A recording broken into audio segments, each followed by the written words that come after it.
Olá, segundos anos. Nesse vídeo nós vamos falar sobre os conflitos que ocorreram na Inglaterra durante o século XVI, tá? Então veja, Henrique VIII era casado com Catarina de Aragão, né?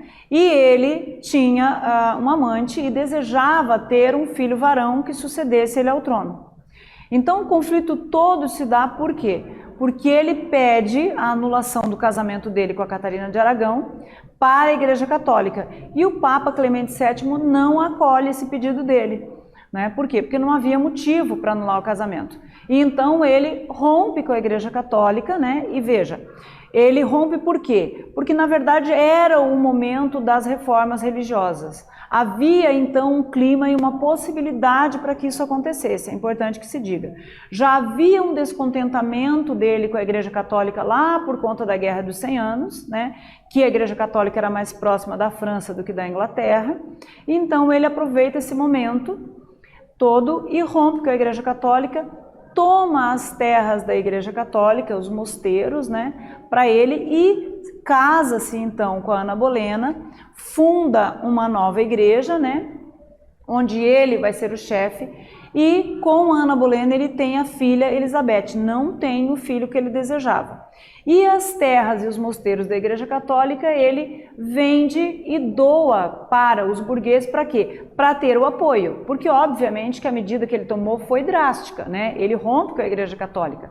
Então ele precisava ter o apoio dos burgueses, o apoio do parlamento para continuar governando. Né? E aí ele faz isso, presenteia os burgueses para ter o apoio, tá? E aí como ele não tem, né, o filho, não tem o filho com a Ana Bolena, ele se separa da Ana Bolena, enfim, acusa ela de infidelidade, manda decapitá-la, né? E casa-se com a outra esposa, Joana, com quem então ele tem o filho Eduardo, o filho tão desejado.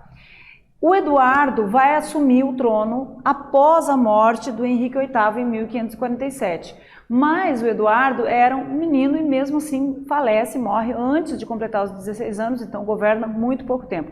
E depois da morte do Eduardo, vai ficar um clima de conflito. Por quê? Quem então iria assumir? Né? Então o Eduardo era filho dele com a esposa Joana, Elizabeth, filha da Ana Bolena, e Maria, filha da Catarina de Aragão. E aí, nesse conflito todo, então, vai assumir a rainha. Eduardo faleceu, né, e subiu ao trono a rainha filha de Catarina, que assim como a mãe era católica. E a Maria assume e restaura o catolicismo.